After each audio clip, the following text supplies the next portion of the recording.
Tens of thousands of years ago, primitive people brought fire into caves. This was the first technology. Our ancestors began to heat up their dwellings with fire and cook meat on coals. Many of them didn't live to the age of 20 and died from lung cancer. The air in the caves was filled with unbearable smog. What has changed since then? Mankind has improved technologically, and the number of fires has increased considerably. These fires now burn in car engines, diesel locomotives, motor ships, and airplanes, in heating furnaces, in atomic power stations, in boiler rooms, and in factories. A number of the harmful and poisonous elements in emissions have become considerably more abundant in comparison to those primitive fires.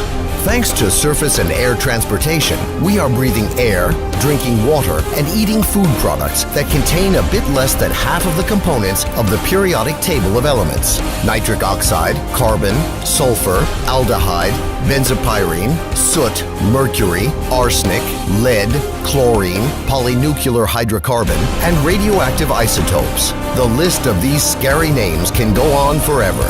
It is precisely this atmospheric cocktail that we get whenever we go to the park to breathe the fresh air. The increasing number of motor vehicles has caused the concentration of these harmful substances to become lethal.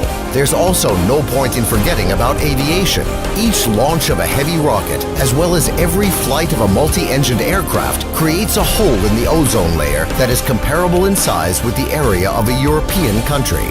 By the end of the century, transportation will have the capability of killing more than 150 million people in accidents and disasters and causing over 1.5 billion people to become invalids and cripples. How to avoid making this monstrous sacrifice? How to keep our planet green and not ash gray? Ride horses? Walk? Hey, Marty McFly, could you lend us, the planet's current inhabitants, 7 billion hoverboards from your past future? Indeed, effective transport has already been developed by the scientist Anatoly Yunitsky. This genius of an engineer invented the ideal transport in every sense of the word. It's called the Rail SkyWay. More than 30 years and several hundreds of millions of dollars have already been invested in order to bring Yunitsky's project to life. What do you envision to be the transport of the future? Just imagine a lightweight train or a sports car with steel wheels, which is situated on open-work elevated rails. Inside the rails, tensioned wires are stretched with the strength of hundreds of tons. Due to the ideal evenness of the track and the super aerodynamics of the rolling stock, it is capable of reaching speeds of up to 500 kilometers per hour.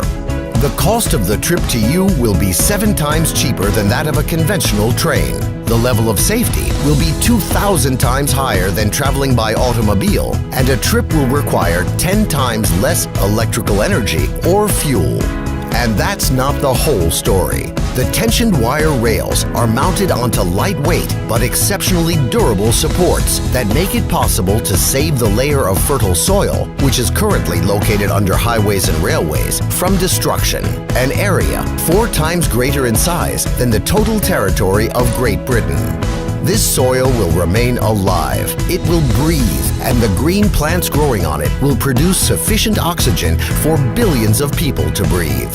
In order to implement this form of transport all around the world, it must be compared with equivalent amounts that have already been spent, which today is approximately the same cost as 2 or 3 football players or 1 or 2 paintings by not even the most famous of impressionists. And it is possible to make this a reality with only public funding.